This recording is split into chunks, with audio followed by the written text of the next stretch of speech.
Qual é o melhor? Um blended whisky, blended malt ou um single malt? Vamos começar entendendo cada um. O blended whisky é a mistura ali de whiskies de cevada maltada com outros tipos de grãos de diferentes destilarias.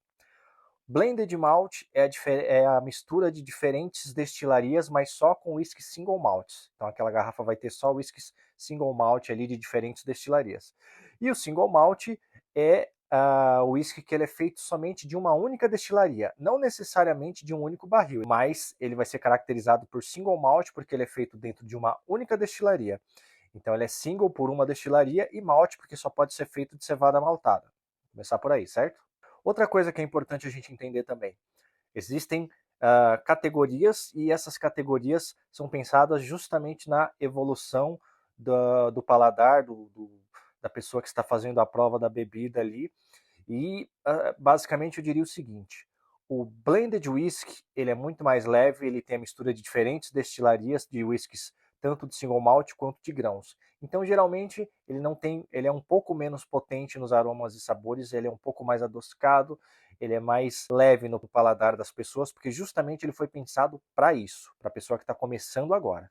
Então, eu diria que inicialmente você começar num blended whisky é uma ótima ideia.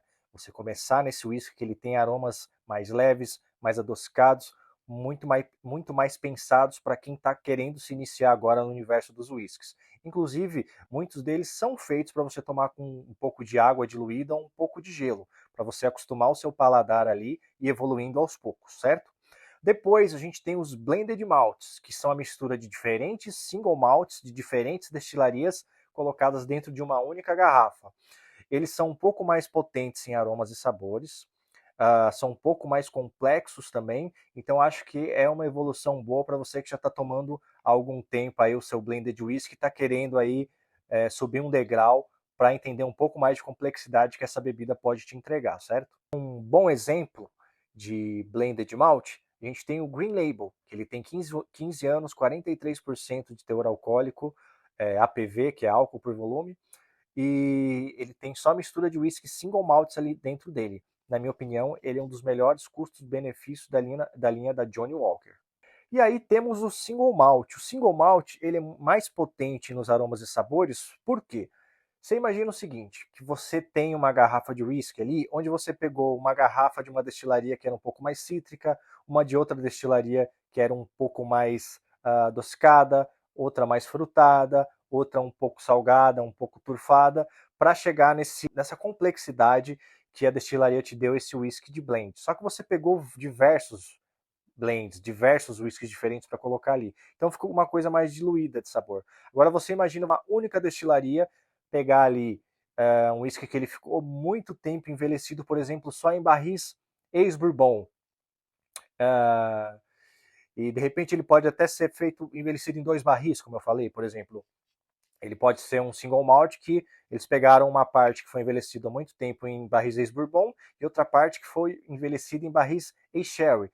Fazem ali o equilíbrio, a mistura ali, o casamento dessa bebida e te dão um whisky ali que pode ser um double cask. Ele tinha envelhecimento de barris ex-bourbon e ex-sherry, só que ele vai ser muito mais potente, porque não foram várias garrafas, entendeu? Você pegou de uma única destilaria que já tem aquela característica do próprio destilado e juntou com a maturação daqueles barris para te dar um produto mais intenso, muitas vezes mais complexo também.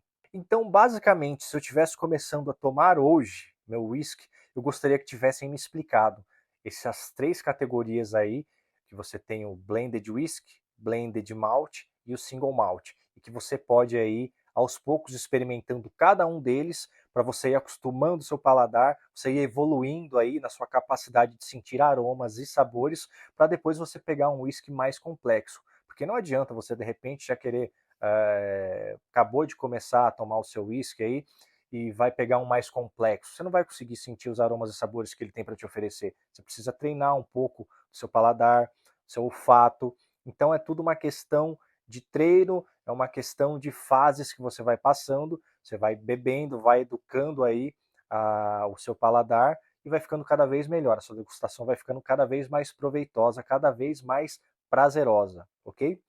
Então, espero que essas dicas te ajudem na hora de você escolher aí o seu whisky. Tome com moderação, o uísque é seu, você toma como você quiser, quando e onde, com quem você quiser. Essa é a grande questão, ok? O mapa do uísque está aqui para orientar vocês, para tornar essa degustação muito mais prazerosa, ok? Quebrem suas garrafas e Slantievar.